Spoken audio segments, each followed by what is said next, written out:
মানে আমি কিছু বুঝি না, আমি কি কারো পাকা ধানত মই দিছি? কদিন পাকা ধানত মই দিলে তা হলো যে মানুষ আমার কিছু করবে আমি সহ্য করবো।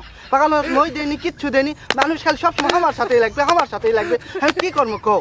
আমি শখ করে কালকে কলেজে গেছি, কলেজে যায় সে প্রিন্সিপাল আমার দিকে তাকে আছে, কলেজের গিয়ে ঢুকতে কি না ঢুকতেই তাকে আছে। আমার কি আমার দিকে তাকে আছে, কি শোক তাকে থাকবে লেখো?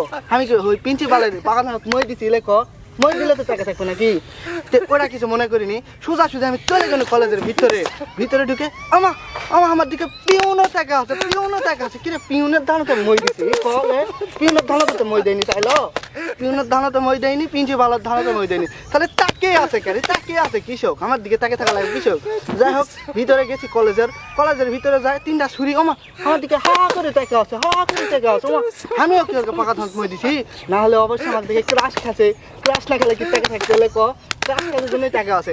যাই হোক যেটাই করুক, তাকে থাকা দেখে আমি মনে করছি না নিজেকে গর্ববোধ মনে করলো যে আমার দিকে মেয়ে তাকে আছে রে, মেয়ে তাকে আছে, তাহলে আমার কপাল ভালো নয়।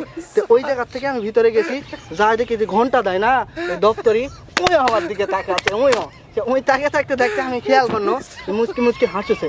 এই দপ্তরে আবার ক্লাস খাবে কে? দপ্তরি তো ক্লাস খাবে না, তাইলো দপ্তরি ক্লাস খাবে না। ভিতরে চলে গেছি স্কুলের ঘরের ভিতরে, যত ছাত্রী সব আমার দিকে তাকিয়ে আছে কি তাকিয়ে আছে কে? আমার দিকে তাকিয়ে থাকবে কৃষক? আমার দিকে তাকিয়ে থাকতে অবশ্যই কোনো কারণ আছে, কারণ ছাড়া তো জীবনে তাকিয়ে থাকবে না।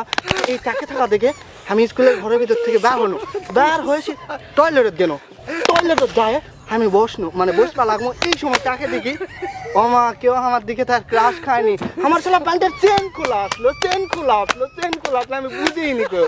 আমার মান সম্মান সব শেষ। আমি মনে করছি সবাই আমার দিকে ক্লাস খাচ্ছে, ক্লাস খায়নি কেউ, সবাই চেন খোলা দেখে